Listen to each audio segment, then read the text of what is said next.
রাসূলুল্লাহ সাল্লাল্লাহু আলাইহি ওয়াসাল্লাম তার নবুয়তের দায়িত্ব পরিপূর্ণভাবে আদায় করেছেন।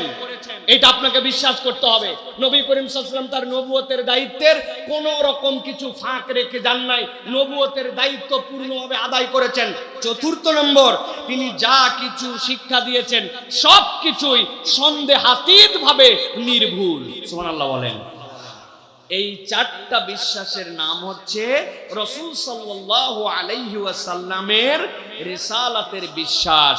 আপনি যদি এই চার বিশ্বাসের ব্যাপারে আপনার কনসেপ্ট পরিষ্কার না রাখেন, তাহলে আল্লাহর নবীকে আপনার মানা হয় নাই। আপনি যতই বলেন মুহাম্মদ সাল্লাল্লাহু আলাইহি ওয়াসাল্লাম আল্লাহর পক্ষ থেকে পয়গম্বর, আপনার ঈমান হয় নাই। আমার কথা নয়। চলেন এবার কোরআনুল কারীমের মধ্যে প্রবেশ করি। যেই চারটি পয়েন্টের কথা বললাম, মুহাম্মদ সাল্লাল্লাহু আলাইহি ওয়াসাল্লাম আল্লাহ